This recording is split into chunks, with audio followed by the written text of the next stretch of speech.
Sәлеметсіздер ме балалар? Сәлеметсіздер. Балалар, бүгін біз сендермен математика және жаратылыстану сабағынан өзіміздің ашық сабағымызды бастаймыз. Ендеше барлығымыз қазір орнымыздан тұрып, ең алдымен көңіл күйімізді жөндеп алайық, иә балалар? Жақсы, кәне. Бір екі. Сіз кіші етесіз, бар әлемнің баласын құрметтейміз біз. Жақсы, рахмет, отыра қойыңдар. Ал енді балалар, қазір барлығымыз тақтаға қарайық. Көңіл күйіміз жөнді ме балалар? Көтеріңкі болды ма? Жақсы. Ендеше қазір барлығымыз осы берілген суреттер бойынша топқа бөлінеміз. Ол сурет балалар сендердің орындықтарының артында тұр. Барлығымыз орындығымыздың артына үңілейік. Кім қандай түрде отыр? Бірінші топ масса тобы, яғни таразының суреті бойынша. Келесі ұзындық тобы, үшінші бізде көлем тобы. Ендеше қане барлығымыз осы айтылған сурет, көрсетілген суреттер бойынша топқа бөлінейік. Бірінші топ бізде масса тобы бірінші топқа отырады, ұзындық тобы екінші топқа отырады, көлем тобы үшінші топқа отыра қойыңдар. Отыра қойыңдар. Кітап дәптерлерімізді аламыз.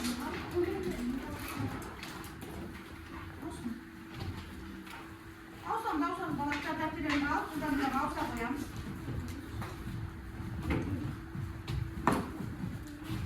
Аусып отыра қаламыз. Қазір балалар топқа бөлініп отырдық, оқулық кітабымызды аштық. Енді қазір алдарыңа мынандай бір бағалау парақтарын беремін. Ұзындық тобына осы сызғышты беремін. Әрбір топқа осындай бір теңге беремін. Сол бойынша мына жерге жапсырып отырамыз. Топтан қандай жауап болады? Әрқайсына дұрыс жауапқа бір деген санды жапсырып отырамыз. Түсінікті ғой? Екінші масса тобына, үшінші көлем тобына, үшінші масса тобына. Жақсы ғой балалар? Масса тобына,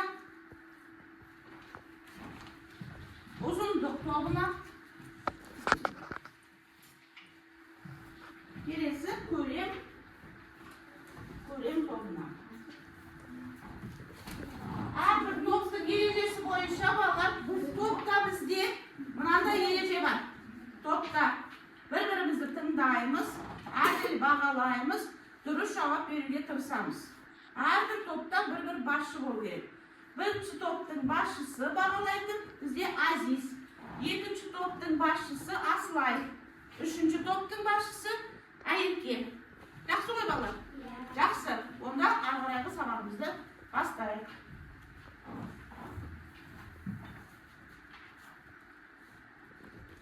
Балалар, тақтада мынандай үйге берілген тапсырма. Бұл сіздердің оқулықтарында бар, үйде орындап келгенсіңдер. Орны ауысқан әріптерден дұрыс сөз құрап, осының ішіндегі артық сөзді табуымыз керек. Дұрыс па? Жақсы. Ендеше тексереміз. Бірінші сөз кім айтады кәне? Әли?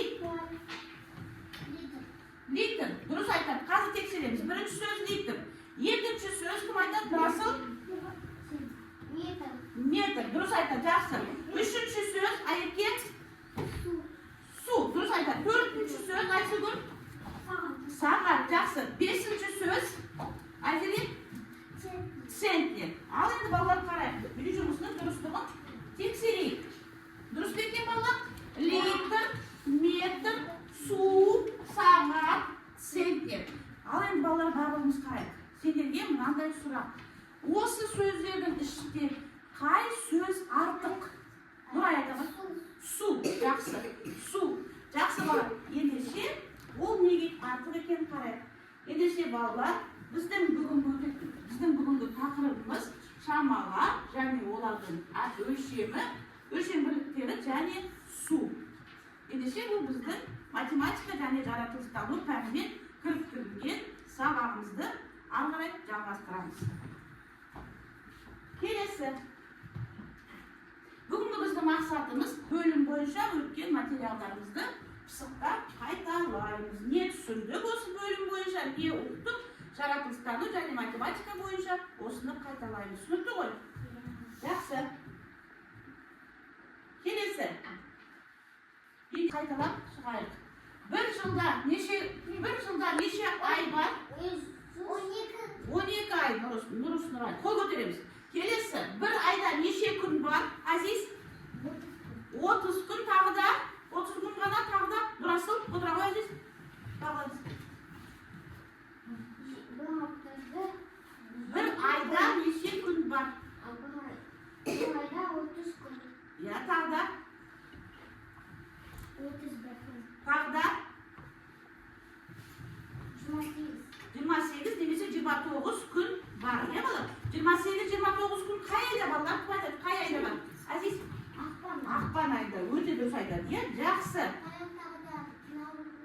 Келесі бізде. Bir аптада неше күн бар? Жақсы. Келесі. Bir тәулікте неше сағат бар?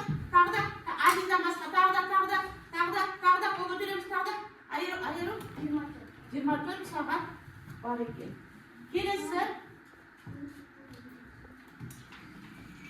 1 метрде неше сантиметр дециметр бар?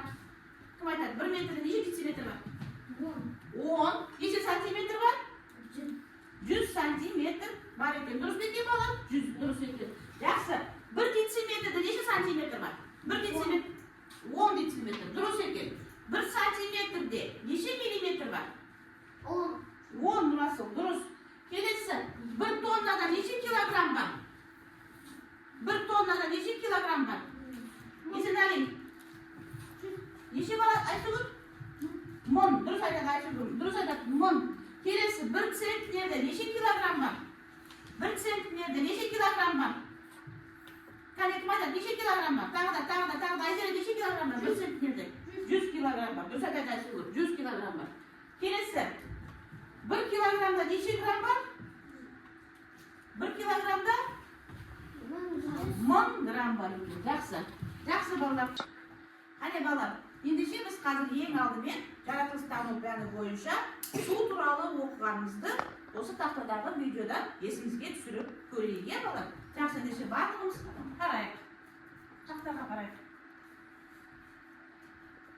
Сәлеметсіздер ме? Мен су тамшысымын. Менің қарапайым тамшының су айналымындағы маңызын бір терең түсінесіздер. Мен сіздерге әртүрлі киіммен жаңбыр, қар, ұшақ болып келетінімді анықтайтын боласыңдар. Сонымен қоса табиғаттағы ластану менің саяхатыма өте кері әсер ететінін және тазалығым бұзылатынын анықтайтын боласыңдар. Аптаның дәйек сөзін есімізге түсірейік. Ынтымақ жүрген жерде ырыс бірге жүреді. Егер адамдар бізді су тамшыларын ластап бүлдірсе, біздің ынтымағымыз бұзылады. Сонда жер бетінен ырыс та, яғни таза су да кетеді. Сондықтан мен сіздерді үлкен өтінішпен шақырамын. Менің тамшы достарымның ынтымағын бұзбаңыздар. Бір-біріңізбен де ынтымақта болыңыздар. Жақсы балалар. Ендеше барлығымыз бері қарайық. Су қандай екен балалар? Қандай екен? Тамшыдан тұраламын дейді, иә балалар? Ендеше менің қадірімді біліңдер дейді. Мені ластауға болмайды дейді, иә балалар? Жақсы, біз ол өткен жолы өткен болатынбыз, иә? Ендеше біз судың қандай қасиетін білеміз балалар? Су. Ал енді балалар, жаңа біз ойымызға түсірдік, иә? Су қандай болады дейді?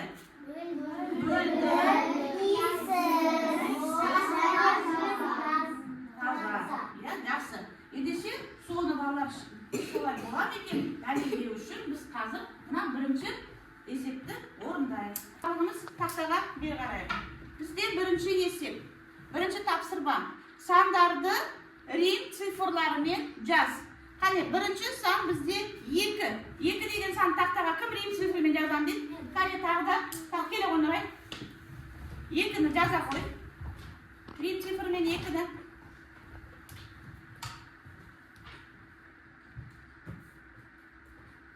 Дұрыс па балалар? Дұрыс, жақсы, өте жақсы отыра қой. 4 деген санды кім жазам дейді? Аятке келе қой. 4 деген санды жаза қой.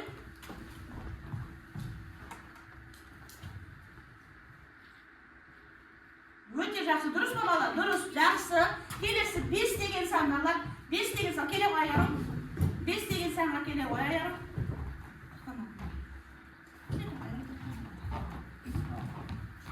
5 деген сан жаза қой. Дұрыс па балалар? Жақсы. Тағы да адрес келе ғой. 8 деген санға.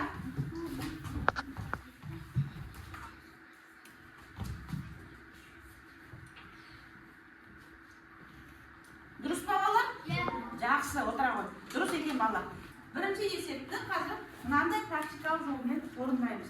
Мынау бізде ыдыстағы су. Су қандай балалар міне? Су қандай? Сүйек. Тағы да қандай? Мөлдір. Дұрыс айтып тағы да? Сақтамайды. Иісі бар ма қараш? Жоқ, иісі жоқ екен. Түсі де жоқ екен. Жақсы, мөлдір таза дедік. Ері қарайық. Су жаңа мөлдір дедік. Енді суға мына қағазды салып көрейік. Осының ішінде жазу бар. Су мөлдір болса, бізге осы қағаздың ішінде жазу көрінеді екен, жоқ екен, соны дәлелдеп көрейік, иә балалар? Жақсы. Бірінші есепке келеді кім? Бірінші тәжірибені кім жасап көреді? Келе ғой. Көре ғой. Суға салып көре ғой. Су мөлдір ме екен, Али? Мөлдір екен. Қандай өрнек шықты кәне? 9 Жақсы, жаза ғой. 9 рим цифрымен жазамыз. Иә, 9 айтып тұра ғой. Алу.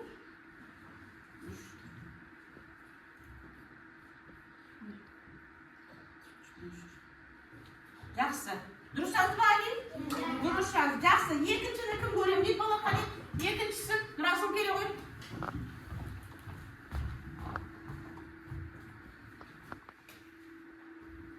Судың мөлдір екені көріп пе ме? Қандай мөлдір таза?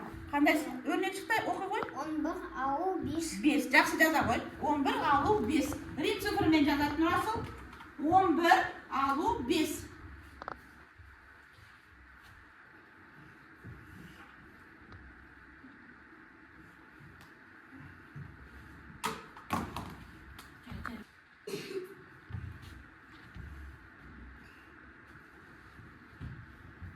Алу 5. Алу 5.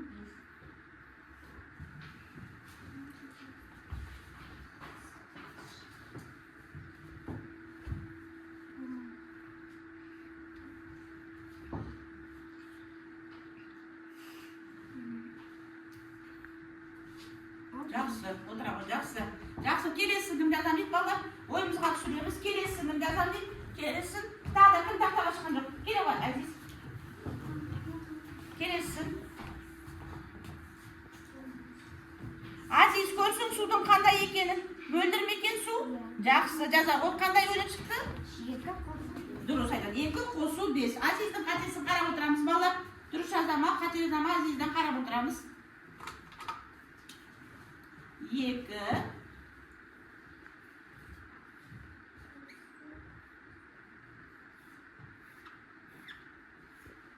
тең неше болады Азиз? Айтып тұра ғой. 7 болады. Дұрыс айтады, молодец. Жақсы. Отыра ғой, өте жақсы. Балалар, ендеше біз міне судың жаңағы су туралы жаңағы видеомызды көрдік. Иә балалар? Және де рим цифрларымен біз математика сабағынан бірінші есебіміздің қайталауын өткіздік. Өте жақсы. Ендеше бала түгел алдыға қарап отырайық. Келесі тапсырмамызды орындайық.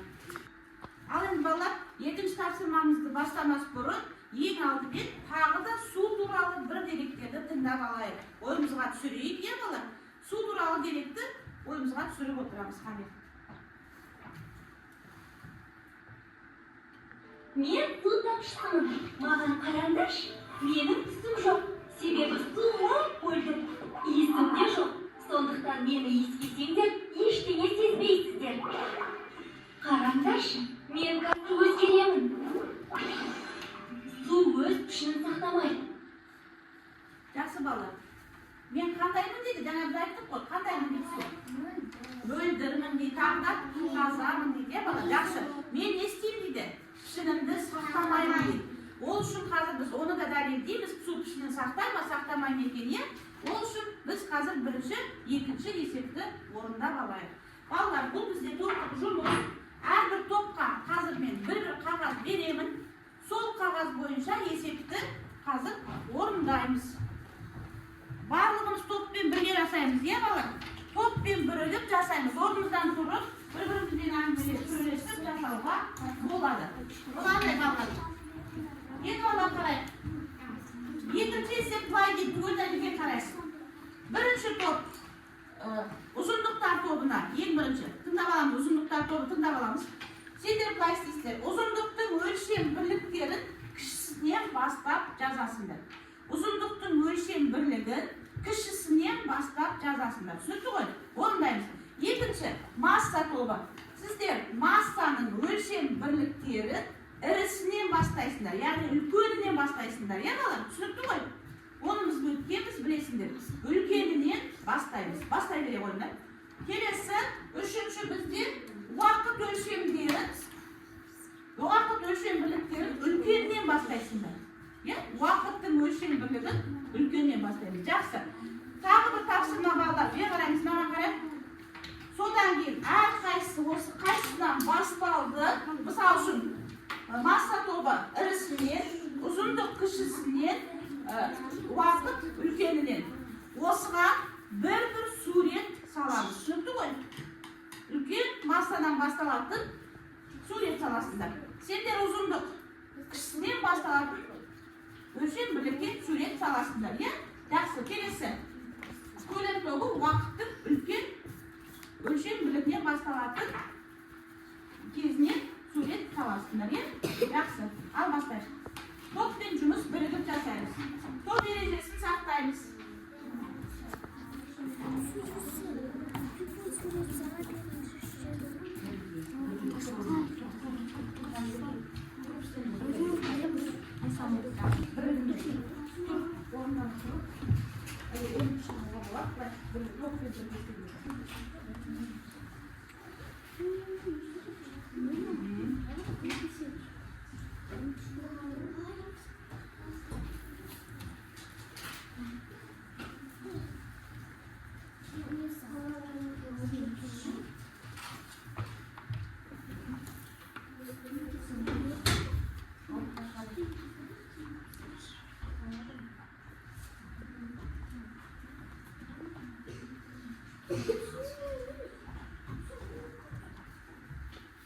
Yaxshi bola. Tushundirib o'tiramiz bir-birimizga. Aytamiz qarang aytmizda. Ya, tushundim. Urus.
аяқтадық. Енді соны бір-бірден шығарып қорғаймыз, е бала?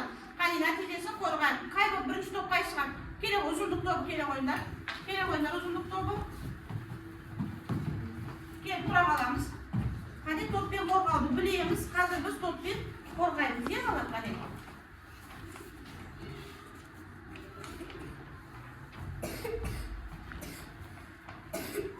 Миллиметр, сантиметр, дециметр, метр, километр. Өте жақсы. Дұрыс па бала? Дұрыс, е бала? Кішісінен бастап ұзындықты жазып шығып. Өте дұрыс, жақсы. Келесі. Біз құмырсқаны салдық, өйткені оның ұзындығы өте кішкентай. Жақсы, өте дұрыс, е бала? Өте жақсы. Рахмет. Бірінші топқа қол соғайық, қане. Бірінші топқа қол соғайық. Жақсы, Асылай бағасын қойып жатыр. Топ басшысы бағасын қойды. Өте жақсы. Жақсы бала. Ал қане, бірінші топ біз бәріміз болдық, тапсырманы орындап. Енді келесі топ бізде екінші топ. Келе қойыңдар, екінші топ маска тобы келеді. Маска тобы өздерінің жұмыстарын қорғайды. Оннан 7 килограмм. Жақсы, өте жақсы. Біз көлікті салдық, өйткені оның салмағы өте ауыр. Өте дұрыс айтады бала. Көліктің салмағы өте ауыр дейді. Дұрыс па бала? Дұрыс екен. Жақсы. Біз балалар міне бірінші, екінші топ қорғап болдық. Енді бізде үшінші көлем тобы келе қойыңдар. Көлем тобы келіп қорғайды. Иә, көлем тобы келіп қорғайды. Айта қой, Азиз. Ғасыр, жыл, ай, күн, сағат, минут, секунд. Жақсы, өте жақсы. Иә. Біз салдық жыл мезгілдің жаз. Өйткені бұл жерде біз каникулға шығамыз, ойнаймыз, деміз. Дұрыс айтады. Өте жақсы, е бала? Өте жақсы, тамаша. Отыра қойыңдар. Әрбір топ өзінің бір барға қойып қоямыз. Өте жақсы. Үш топта біз өзіміздің суретімізді қорғай алдық. Тапсырмамызды орындадық деп ойлаймын. Енді балалар, біз екінші есебімізді аяқтап болдық. Енді біз жаңағы су туралы көрген видеомызды дәлел ретінде практикалық жұмыс жасап көрейік балалар. Су өз пісінің, мен өз пісінімді сақтамаймын деді, е балалар? Сол қане рас па екен, жоқ па екен, оны дәлелдеп көрейік. Ал бағымыз бері қарай қазір. Міне бізде мынандай құтыда су балалар, су және міне үш түрлі ыдыс әкелдім. Біреуі бізде тарелка, екіншісі бізде, үшіншісі домалақ. Су құятын, е, домалақ тарелка. Енді осыған құяйық суды балалар. Міне мен суды қоямын.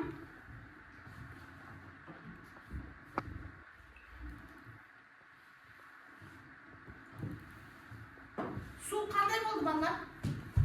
Міне, ыдыс қандай болды, сол пішінге келе салды, е балалар? Мына ыдыс дөңгелек және жайпақ еді, суда сондай болып қала қалды. Тұра қалды. Мына кружкамыз бізде кішкентай, е балалар? Тура осы кружканың пішініндей болып қайтты балалар? Бола қалды, е балалар? Мына ыдыстағы су, ыдыс қандай, суда сондай болып тұра қалды. Ендеше су өзінің бір нақты пішінін сақтай алады екен? Жоқ екен. Су өзінің пішінін сақтамайды екен. Оны біз міне балалар практика жүзінде жасап көріп дәлелдедік, е балалар? Ал енді балалар, қане біз бағаннан көп жұмыс жасадық. Енді біраз тұрып сергіп алайық, қане. Бәріміз орнымыздан тұрайық. Сергіту сәтін жасап алайық. Gel oğlum, sana kazandığın asfaltları göstereyim. Mınav, Dombra, halkımızın yüreği. Halkımız, yeniden olmayan sandığı. Sıvısına, şeylerle sağlasana. Al Mınav, yerlikten davul Paris. Çevigen, nazik sarslı, yürek yaşamın ön çıkarttığın asfalt.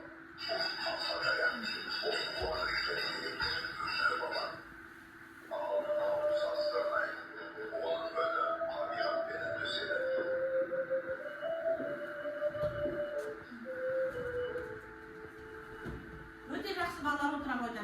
Біз нешенді күн сәтінде қазағымызды ұлттық аспаптар Aşağılarмен tanış bolupçani, onu oynap, eselip kolumuzu çaptırıp aldık.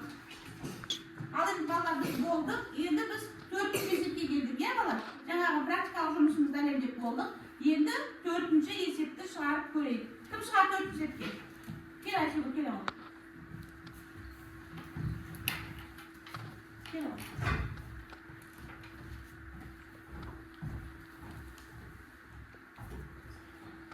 Салыстырамыз, иә? Салыстыру біз оны білеміз.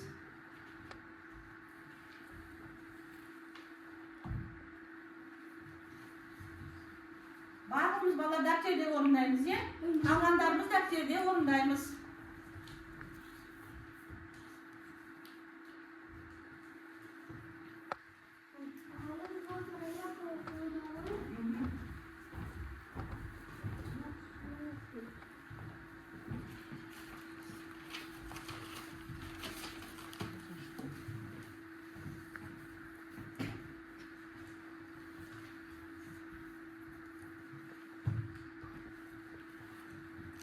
Dәптерде орындаймыз, бала дәптерге жазамыз түгел. Дәптерге жазамыз. Дәптерге орындаймыз, тақтадамыз.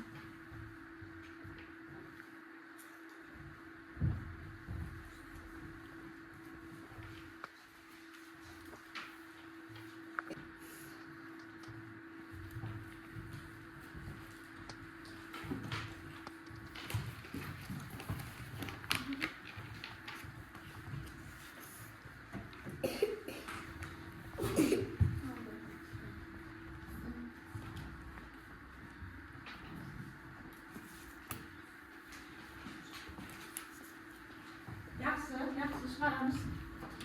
Жақсы. Отыра қой. Енді екеуіне кім барады? Мендегі Азиз бара ғой. Қалған екі Айсұлу отыра қой.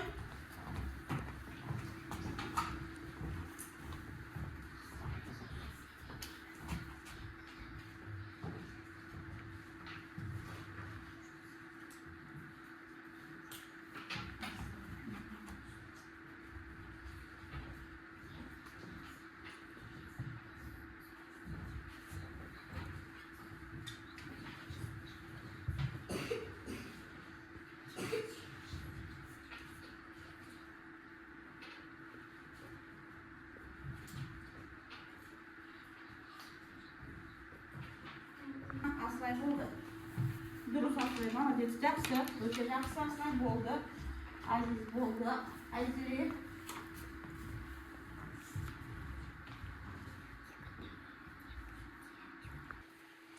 Жақсы отыра қой, Азиз. Жақсы отыра қой. Дұрыс. Ал енді бала біз 4-ші тапсырмамызды болдық. Енді тағы да бір су жайлы мәліметті көріп алайық, е бала? Тыңдайық. Мен сүйіп сүйсем, ағып жүре аламын. Ыдысқа құйсам, оның ішін қабылдаймын. Мен буға айналдым. Енді ауада езіп жүремін. Мені ұстап көре алмайсың. Өйткені мен газ күйттемін. Мен қатты күйттемін. Мені мұз деп атайды. Менің күшім өзгермейді. Сондықтан мен қатты сақпын. Жақсы бала. Ендеше су неше күйде болады екен? Үш күйде. Қандай қол көтереміз, қандай Азиз? Сұйық. Жақсы келесі. Бу газия күйде. Тағы да әйетке? Қатты мұз күйінде болады екен, не бала? Қане енді сол осы көрген видеомыздың дәлелі ретінде тағы бір практикалық жұмыс жасап көрейік. Осы үш судың үш күйін дәлелдеп көрейік, не бала? Мынау мысал үшін бізде сүйік күйді. Міне су балалар сүйік күйді. Міне мен сүйік күйде боламын деді, е? Әрбір заттың пішініне ене аламын деді. Кез келген заттың пішініне ене аламын деді. Ол міне дәлел ретінде дәлелдедік, е бала? Келесі бізде қандай күйде? Мұз күйінде екен балалар. Мұз күйінде қандай ыдысқа саламыз, сол пішінді сақтап қаламын дейді. Міне балалар, бұл бізде мұз күйінде. Міне балалар, көрдіңдер ме? Бұл бізде қатты мұз күйінде болады екен. Міне мұз күйінде. Бұл судың мұз күйіндегісі, е балалар? Енді келесі бізде балалар су жаңағы газ түрінде болады дедік. Е балалар? Су бізде газ түрінде. Ол бізде газ түрінде қай уақытта болады балалар? Ол ыстық күйде. Дұрыс айтады әйетке,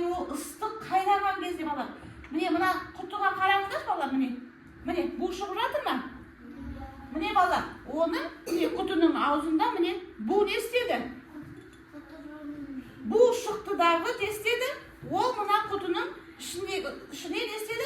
Su болып жабысып қалды. Мынау bu. Енді көрейік бала. Мынау міне bu күйінде.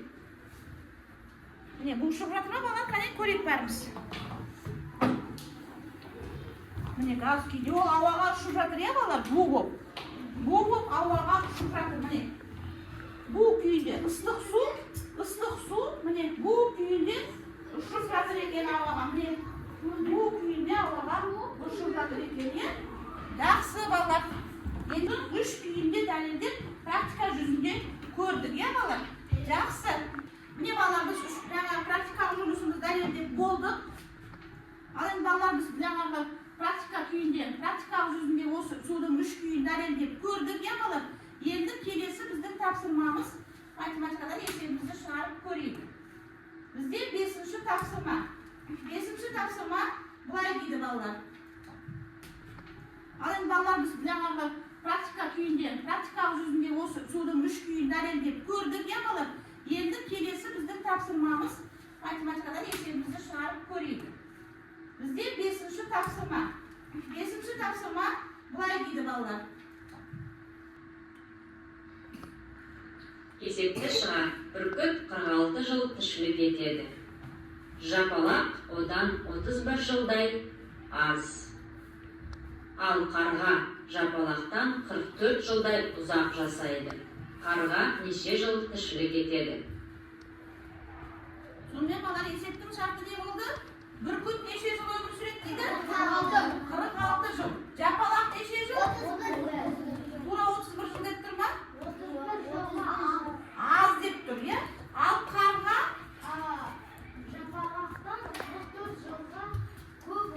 көп өмір сүреді дейді, иә балалар? Жақсы. Ендеше қазір осы есепті тақтаға шығарайық, иә? Қане енді балалар барлығымыз осы есепті шығарып көрейік, иә? Келе қойайық тақтаға. Ең алдымен не істейміз балалар? Шартын жазамыз, иә балалар? Есептің шартын жазып аламыз. Жазамыз.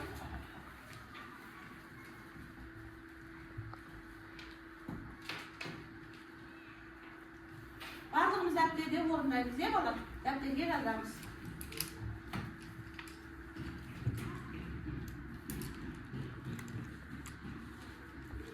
Дұрыс, 46 жыл. Келесі. Айтып тұрайық. Жапалақ, иә? Жапалақ. Дұрыс, сұрақ белгісі, иә? Сұрақ белгісі дұрыс. Келесі. 31 дұрыс. Жыл деп қой, иә? Жылға. Аз. Аз, иә? Жақсы. Иә?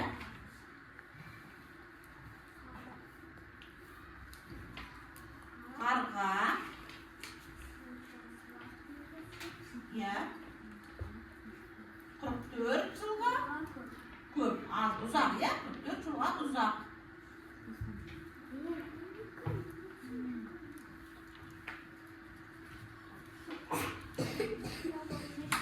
Енді қара, аяғында қате жіберді бала. Қайсынан артық? Бүркіт 46 жыл өмір сүреді. Ал жапалақ жыл. Аяғы ұмытты жаңа не қою керекпіз? Иә, бүркіттен көп. Иә, жақсы. Сұрақ белгісін. Тас қой, жаңа қой, иә, ары қарай.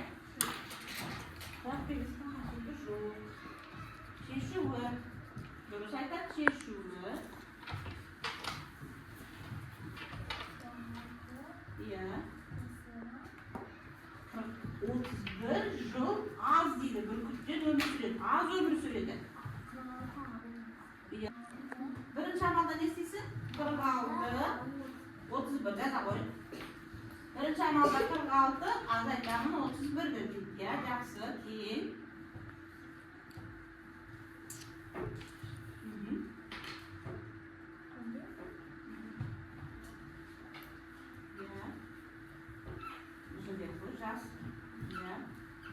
Екінші амалда не істейміз?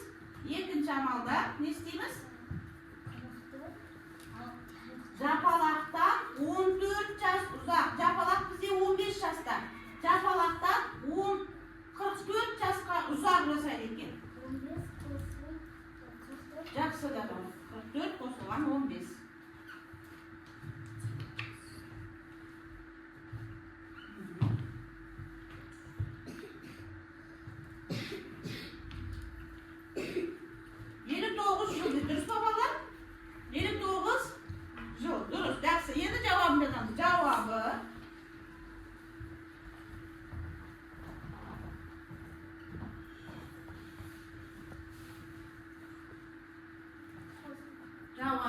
иә. Жапалақ. Жапалақ. Жапалақ. Неше жыл өмір сүреді екен? 15 жыл дұрыс. Жапалақ 15 жыл. Қарға. Дұрыс, 59 жыл екен.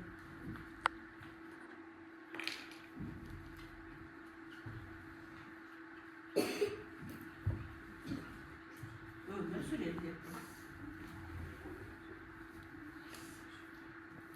Иә, өмір сүреді.